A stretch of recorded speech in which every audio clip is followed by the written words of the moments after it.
Thanks for joining us on SoapNet. I'm David Forsythe. And I'm Brooke Alexander. It's been 11 years since the last call on Ryan's Hope, and SoapNet thought it was time to bring some of the cast favorites together again. We have something pretty amazing right here with us. Oh, yeah. That we do. Eileen Kristen. Here.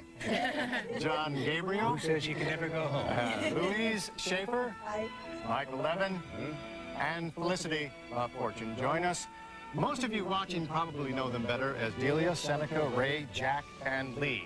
Welcome to Soap Center. Boy, you look better than ever.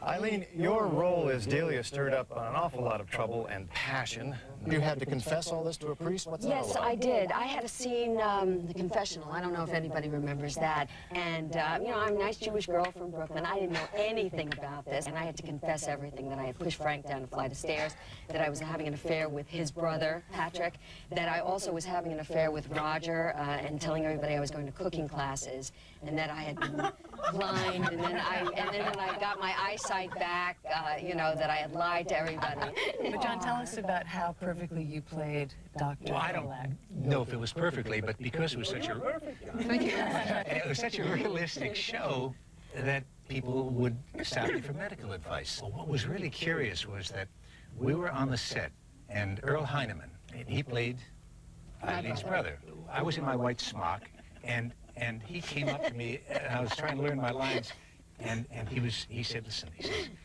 I've got the beginning of a cold.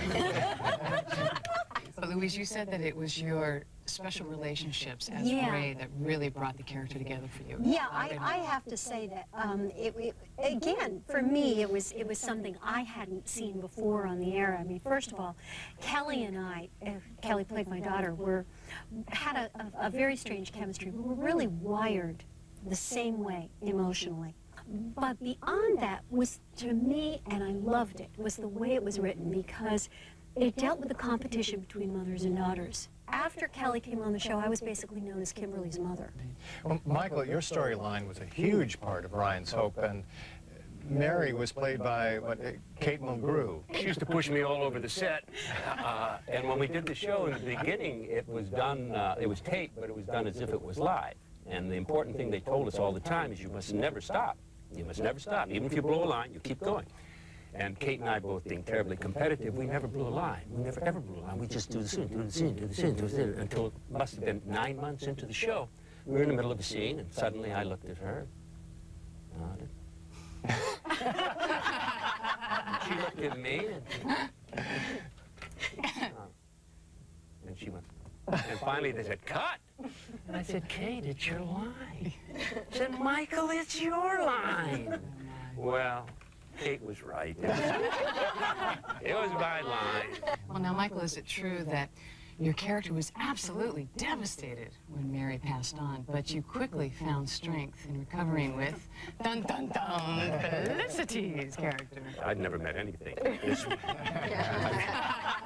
Paul and Claire, I think, were away from the show for a while, and then they came back to the show, and they're the ones who cast Felicity, who had never done a soap, and is totally unique. It was really scary, because, you know, you go on the set, and all you've ever done is work in theater, and you come on the set, and these cameras that are like the size of rhinoceroses or something. And There's no confusion about who ranks as #1 Ryan's Hope fan, and that's Rosie O'Donnell. Eileen, you went on Rosie's show? I was set to announce her show, so I did, but I wanted to meet her beforehand, but they said, no, she doesn't want to meet you beforehand. So when I announced the show, and I said, and here's Rosie, and she came out, and there were tears in her eyes. Well, so many of the great Ryan's Hope moments took place at Ryan's bar, correct?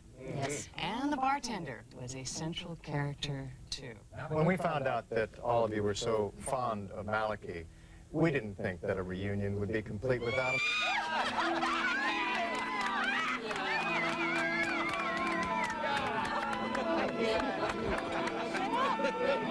For those of us that are left, as we tread the happy road, may we all end up at Ryan's door. And may Ryan's hope shine in our hearts and on these sets forevermore. God bless. We have a lot more soap moments for you. So keep watching SoapNet. We'll be back.